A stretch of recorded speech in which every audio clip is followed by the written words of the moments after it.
Okay, now it's time to put the stacks together. When I say stack, I mean the little stack that goes in here at the bottom, an O-ring, a spacer, another O-ring, and a little cap. This is the little base that goes underneath the metal cap.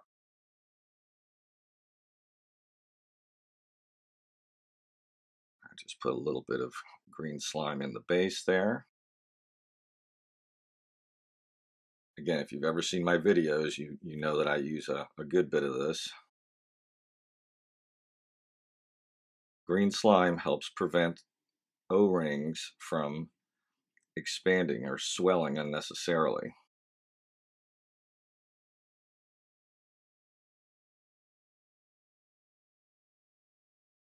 So I smear it on just about all the parts quite liberally.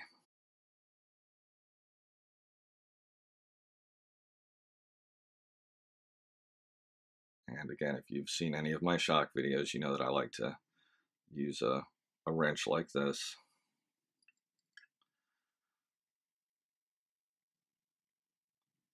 Pretty much just need this on one side. And actually, if you'll excuse me, I've done that backwards. I'm used to a different shock style. Just set that down. I've got my O-ring, spacer, O-ring. I've got some green slime in there as well. Now I can just ease these down.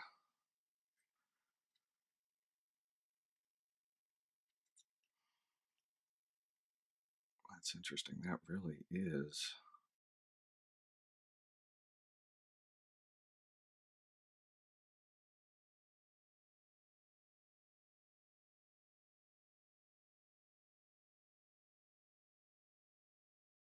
Ah, there we go. It that last O-ring had not fully seated down in. Just gonna slide this in, make sure that it didn't fold over or anything. Now I can put this cap on.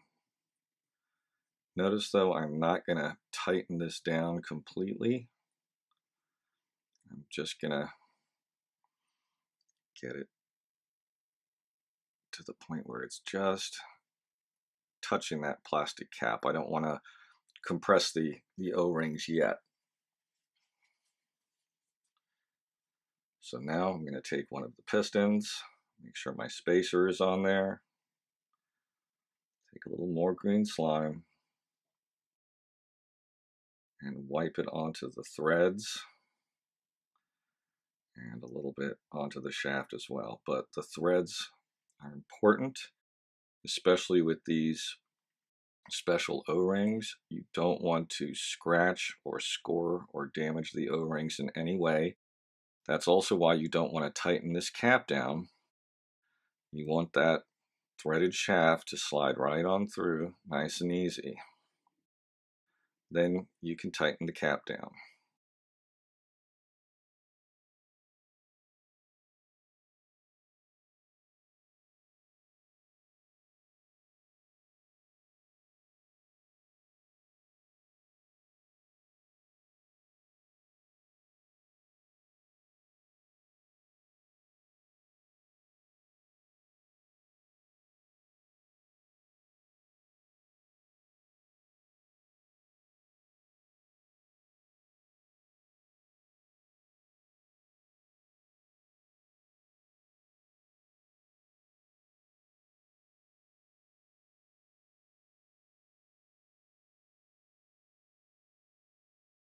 That kind of worries me.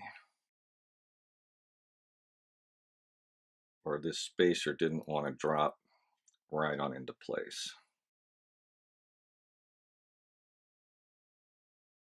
The O-ring is definitely down there. Okay, yeah, it's still. So that's the one thing about these spacers. On the 2.0 model of the 22 buggy, they have improved some of these parts. They CNC them. I'm just wondering if there was maybe a little flash on there. It seemed to be binding just a bit. I Just gave it a once over with the fingernail. Everything felt smooth.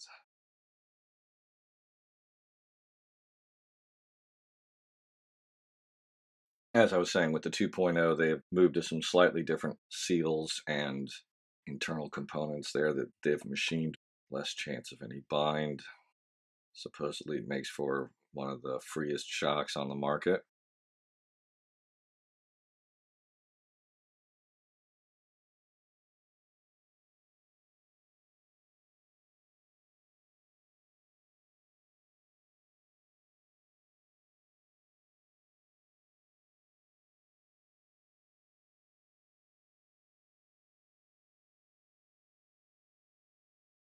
It's odd. These two fronts are both doing the same thing.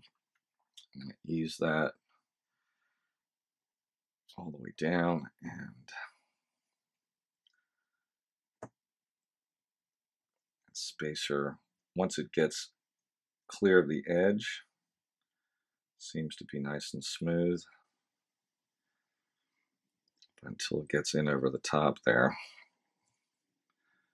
seems like it's a little tight.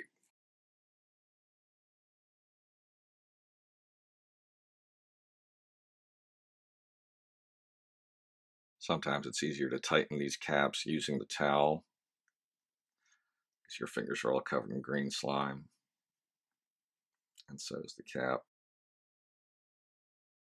This is a little something I like to do. I do tend to like to, I'm not going to do this over the top here. I just give them about 2 twists just to take a little bit of material off the very top edge. Like 1.5 turns helps to thread those in to get them started, because you don't want to either have them go off at an angle, and you don't want to scratch up your shock shafts. And the reason I didn't do that over here is I don't want to get any little bit of plastic material onto this, something that might get into the shock fluid. This is a tool that everybody should have. It's a shock tool. It looks a little different if you've watched some of my old ones, because I plastic dipped it to make the handle a little bit more comfortable. It's basically like a pair of pliers, but with these rounded areas in it so that you can grab onto a shock shaft and hold it firmly without damaging the delicate coating on it.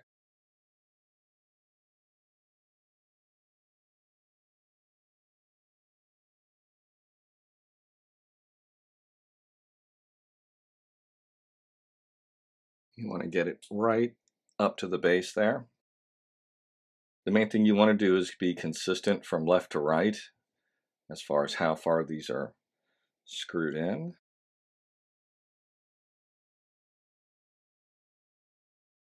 Okay, now it's time to start putting in the shock fluid.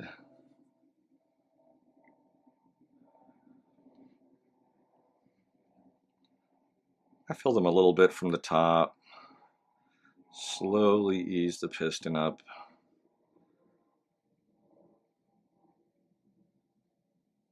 And then pull it down quickly. And you'll see a bunch of bubbles come out up to the surface. I'll push it part way back up because I don't want to draw more bubbles back in.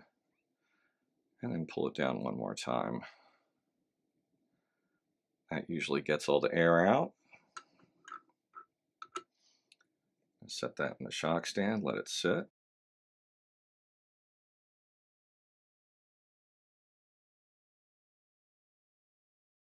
I'm going to do this as close to the camera as I can so you can see. Slowly push the piston towards the top, and then quickly draw it down, and you should see all those bubbles come up. Give them a few seconds to percolate up. Push it up maybe halfway, because you don't want to draw those bubbles back in. And give it one more tug.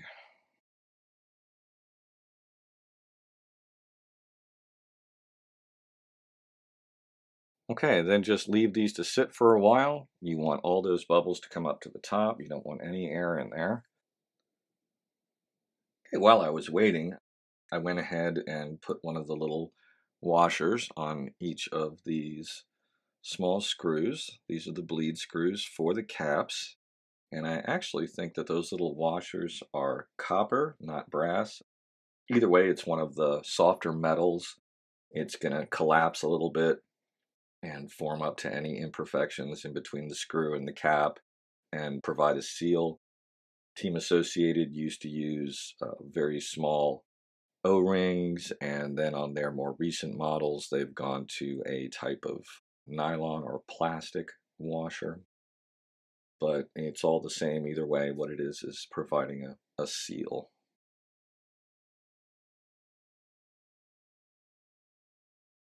No air bubbles visible. You want to fill it just to the top where it's starting to crown over a little bit. Again, being very careful not to cross thread. I like to back thread them a little bit until I feel them settle in.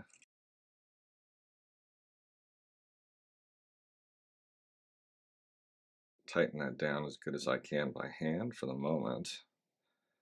And then I'm going to tilt the shock. Get one of my little bleed screws onto the end of the wrench so it's ready. And then slowly collapse the shock.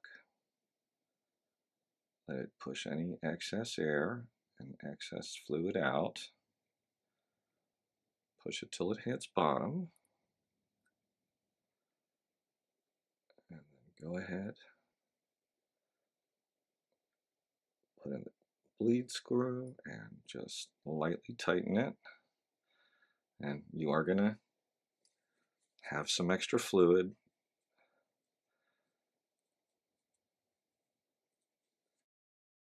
Then take the shock tools.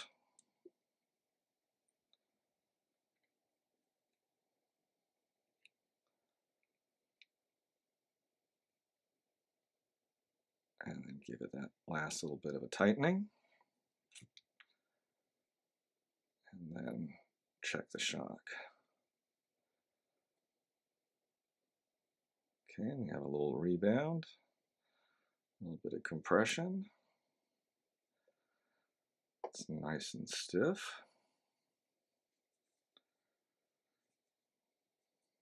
Almost wondering if that isn't a little much. And the rebound, you almost always get a little rebound. Everyone likes to try to build for a dead shock, but you almost never get it, and a little bit of rebound can be a good thing.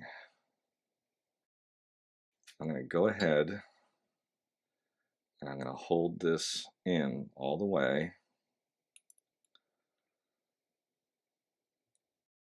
Ease off the bleed screw. While holding it completely compressed. Just let it weep out a little more fluid. And then tighten it back up again.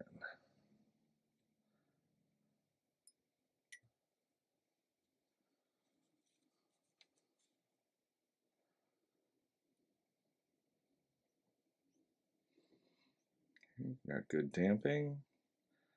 A little bit of rebound either end there. And that feels good.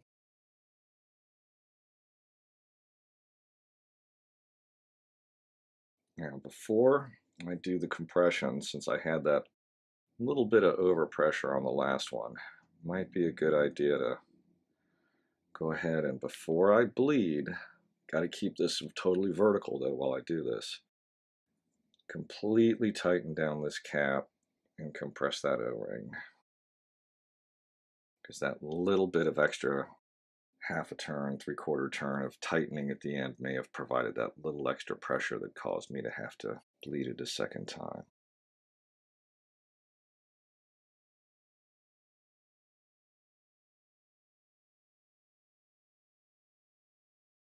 I'm going to do the same thing that I did last time.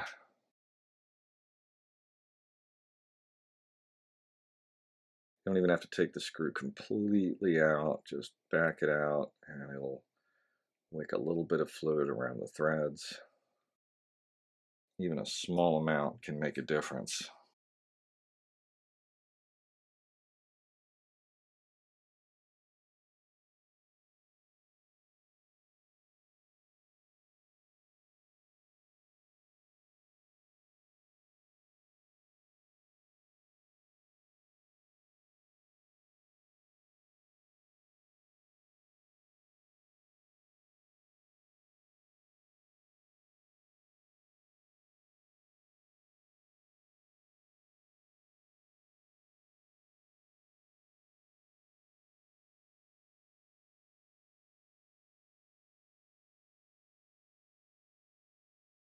Feels good and even with the last one.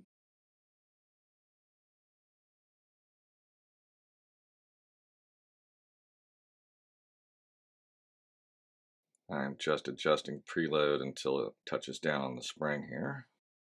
That'll get adjusted more when I'm doing ride height.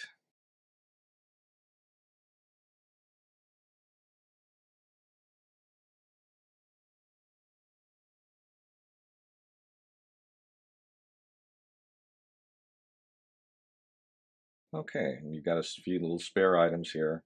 They gave you a couple extra E-clips, and of course I didn't use a couple of the spacers. All I have to do now is snap in these little eyelets.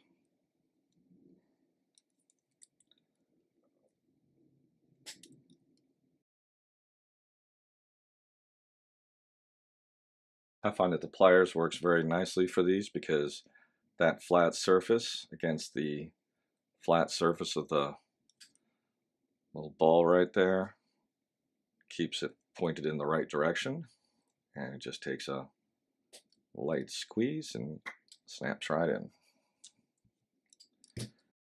There we go. Shocks are all assembled. That's the end of this video.